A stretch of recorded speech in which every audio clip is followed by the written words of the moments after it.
Qardaş ölüyə Quran oxumaq və yaxud Yasin oxumaq barədə soruşur. İqra'u mevtəkum Yasin. O hədis ki, deyir ki, ölülərinizə Yasin oxuyun. O hədis bəzənlər səhihdir, bəzənlər həsəndir, bəzənlər zəifdir. Həsən olsa, səhih olsa belə, orada nəzərdə tutulan ölüyə ölüm anında Quran oxumaqdır. Bax, Yasin surəsini oxumaqdır. Yəni, məsələn, Mədinəlilər Bəqərə surəsini oxuyardılar. Mədinə cəmaatı. Bu hədis necə başa düşülür? Başqa bir hədislərlə. Rasul sallallahu aleyhi ve sellem nə deyir başqa bir hədisdə? Ləqqinu məvtəqum la iləhə illallah. Ölülərinizə la iləhə illallahı tərqin edin. Məyər o öləndən sonradır. Əlbəttə ki, xeyr, ölüm anında. O ki, qaldı ki, digər hədislər ölüyə Yasin oxumaqda, bu barədə heç bir səhih bir hədis yoxdur. Aydındır. Bu barədə heç bir səhih hədis yoxdur. Əksinə, Quran-ı Kərimdə ayə var ki, Uca Allah nə buyurur? Əlleysə lil-insəni illə məsə'.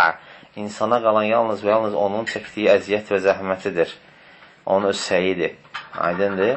Budur insana qalan. Lakin üç şey var ki, məsələn, fayda verir öləndən sonra istisnadır. O da ki, nədir? Salih evladdır, onun üçün dua eləyir, davamiyyətli sədəqədir, bir də faydalı elmdir. Amma qaldı ki, ölüyə Quran barədə, bu barədə heç bir səhih bir şey yoxdur əlimizdə ki, deyək ki, bu ölüyə Quran oxumaq, onun sahabı çatır falan. Baxmayaraq, bəzi alimlər deyirlər ki, onlardan Şeyxülislam İbn Teymiyyə, məsələn, ailə üzvləri, yaxınları Quran oxuyub sahabını göndərə bilərlər, necə digər əməllər kimi, sədəqə kimi. Lakin, racih görüş deyil bu, baxmayaraq Şeyxülislam deyir, çünki alimlər deyirlər ki, racih deyil, çünki qiyas eləyir İbn Teymiyyə. Deyirlər ki, həzə qiyas-ı məl-farıq. Deyir ki, bu fərqli qiyasdır və qiyasın rukunlarındandır ki, oxşar bir şey üzərində qiyas olsun. Aydındır, sədəqə başqa bir ibadətdir, Quran başqa bir ibadətdir. Ona görə Qurana sədəqəyə qiyas edib demək olmaz.